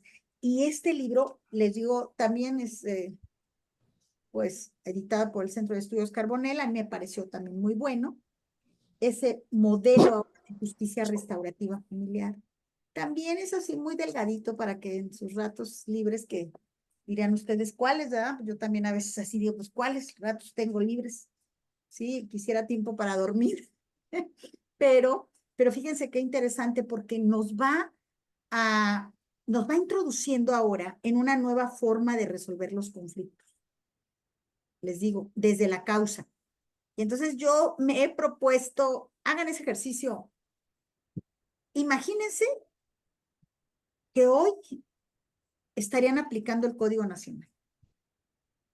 No se esperen a que entre en aplicación. Porque sería, yo así lo percibo, ¿eh? Es mi percepción. Como si se me viniera un mundo encima. Es un cambio de paradigma. Total. Y entonces de repente sentir, ya mañana lo vas a aplicar. Espérate, detente. ¿Cómo? No, empiecen a hacerlo desde ahora. De veras. Y dirá, pero ¿cómo si no se está aplicando? Hay cosas que sin necesidad de invocar el nuevo Código Nacional, las pueden utilizar. ¿Dónde dice que no puedo yo, para tratar de solucionar un conflicto, propiciar una conciliación y analizar desde la causa que originó ese conflicto? ¿Dónde me dice que no lo puedo hacer? Si hoy día me da facultades conciliatorias para tratar de que las partes resuelvan su conflicto en convenio. Y entonces, pero hay que entrar de una forma diferente. ¿Sí? Y por eso les digo, sí les recomiendo este librito porque nos va enseñando eso. Yo no quiero el día de mañana saber que ya voy a aplicar el Código Nacional y que todo sea nuevo para nosotros. Hemos estado viendo y ustedes lo han estado viendo a lo largo del diplomado. Qué bueno que ya lo van a concluir el martes. Mi felicitación. Les aseguro que fue de gran ayuda, que sumó grandes conocimientos a lo que ustedes hacen, a lo que todos hacemos, y por eso estamos aquí. Fue enriquecedor, ¿cómo no? Y sobre todo, así lo veo, vamos metiendo como el piecito al agua, ¿no? Uy, está un poquito caliente, un poquito más, hasta que ese día, ahí vamos completos. Pero ya no tenemos ese temor, ya platicamos cosas que nos van a ser de utilidad, ya vimos aquello que todavía nos puede representar alguna situación de interpretación o nos puede crear problema, pero ya tenemos más de lo que teníamos, y yo lo voy a decir hace un año, ¿no? Fue el 7 de junio, sí, creo que cumplió un año, ¿no?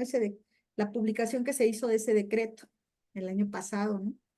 Fue así, y a mí se me ha ido rapidísimo, créanme, muy rápido.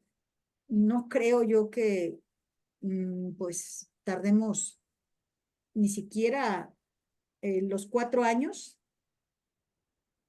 Yo creo que un año o quizás 2, o a lo mejor ahí el maestro Humberto me va a decir que en el Estado de México ya muy pronto lo van a empezar a aplicar. Qué bueno, porque entre más pronto se inicie, todos vamos a ir aprendiendo en el camino. Sobre Maestra, los que ya nos van. Sí, maestro Humberto. Humberto Luna, bueno, pues le comento que nosotros ya la justicia digital, ya todos los procedimientos que ingresamos ahorita nuevos, ya todos son digitalizados y ya es cero papel. A ver, explíquemela. ¿Cero papel? Sí, ya todo se ingresa de forma digital con nuestro correo electrónico. Pero no hay la posibilidad hoy día de ingresarlo en físico. Por el momento no. O sea, nosotros presentamos la demanda, haga de cuenta, ahí no la escanean, ¿sí? Y se abre un expediente electrónico. Ah, no, pero eso no es nuevo, maestro, eso lo tenemos acá en Guanajuato también. No, El pero aquí ya lo expediente hacemos electrónico. todos los Sí, procesos. sí, todos. Usted lleva una demanda y la escanean. Por eso a veces se tardan en pasar los turnos porque, oye, pero ¿por qué te tardaste tanto? Oye, es que llegó una demanda de 40 anexos. Y en lo que lo digitalizamos, sí, es que se digitalizan porque se forma el expediente electrónico que precisamente se tiene acceso así con ese buzón electrónico que usted nos dice o si no, tiene un buzón Correo de institucional, suscriptor, ¿no? Algo le dicen así. correo institucional. Bien, y entonces pueden tener acceso, pero no, no es que la demanda la presente digitalmente o en línea, vamos a decirlo, no, la presenta en físico y se digitaliza Es para que también formar, con nuestro correo institucional, profesora, ya sí, tenemos un enlace que dice ahí generar promociones. sí. Entonces nosotros ya podemos generar las promociones desde Acá aquí también las generan. y las demandas también. Todo ya lo podemos Los generar desde nuestro correo. exhortos, Ya incluso los imprimimos, sí. ya no los Nada envían, más, se a veces imprimen. hay exhortos que tienen muchos anexos y ahí sí luego se complica. Acá tenemos, me parece que son como un límite de 40 fojas. No puedes más de 40 hacerlo de manera electrónica. Ahí sí, no sé de qué dependa, ¿no? Ahí sí lo tienen que remitir por correo certificado, pero sí también se tiene eso. Pero digo, yo me refiero a que ustedes ya, la última vez que conversamos, maestro Humberto, usted me decía que ya estaban casi por iniciar con este nuevo código, aplicándolo, ¿verdad? Sí, Como que pues algo ya así. nomás estamos esperando que el presidente del tribunal pues dé la luz verde, porque supuestamente él decía que junio, julio, ya empezábamos con ello, Nos pero avisa, ¿eh? estamos Va a esperando ser en que bien lo interesante, diga. porque ya de ahí es como desgranar la mazorca, ¿no? Ahí empieza el primero y seguirán todos, uno tras otro, va a ver que sí. Y vamos a aprender mucho, porque vamos, aunque tengamos algunos otros estados este sistema, pues esto trae cosas nuevas para todos. Y quien empiece primero, pues va a enseñar con esas buenas prácticas la correcta aplicación de este Código Nacional. Nos va a servir mucho para todos. Eso es lo que yo pudiera decirle, pues me da mucho gusto. Y pues nuevamente los felicito por la conclusión ya de su diplomado. Seguramente y sin lugar a dudas están saliendo muy enriquecidos mejor que como entraron. Sí, claro que sí. Cierran con, me parece muy bueno el ponente, con el maestro Eric Mena, y pues los felicito. Espero verlos pronto.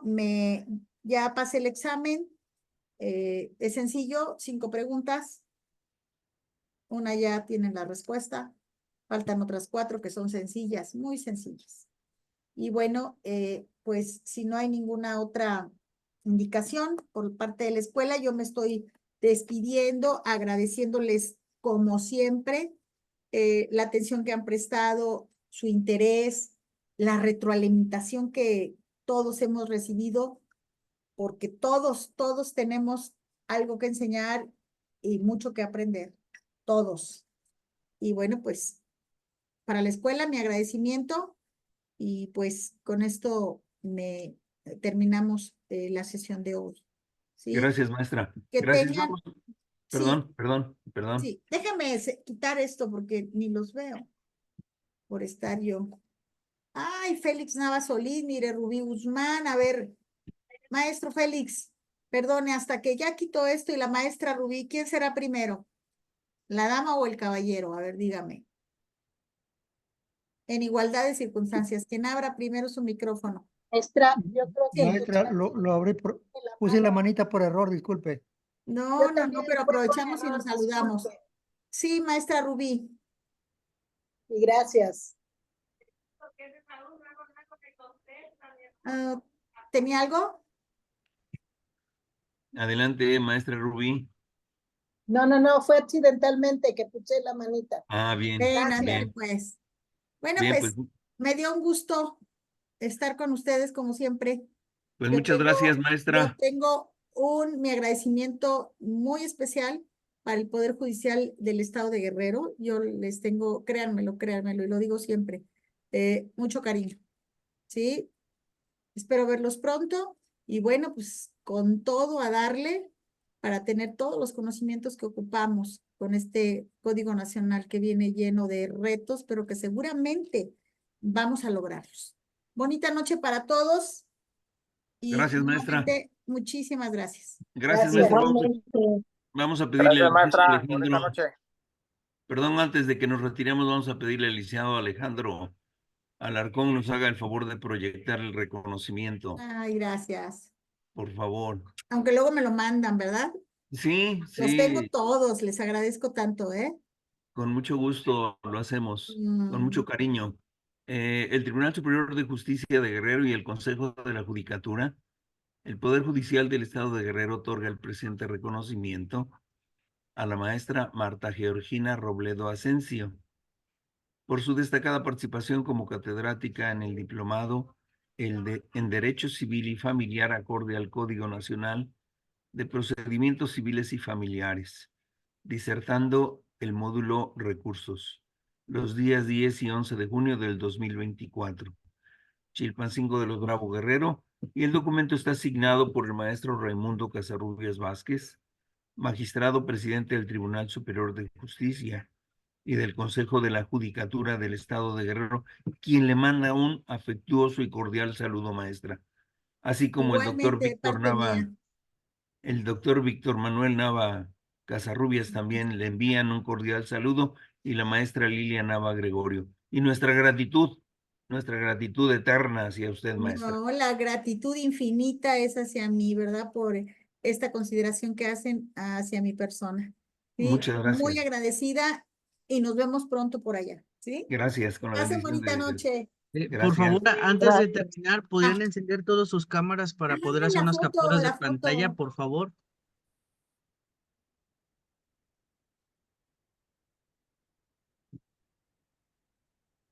Por favor, los que así deseen salir en la toma, por favor, les rogamos enciendan su cámara.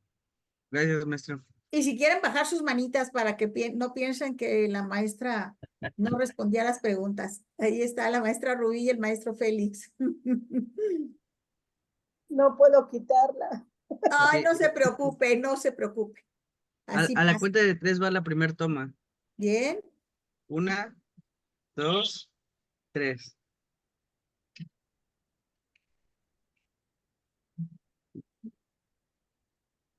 Ok, permítanme como una más. A la cuenta de 3. 1, 2, 3. Y vamos con una última. A la cuenta de 3. 1, 2, 3. Muchísimas gracias.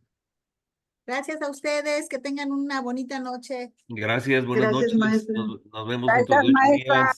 Excelente. Gracias, buenas noches. Buenas noches, Buenas maestra. noches. Gracias. Gracias, buenas noches.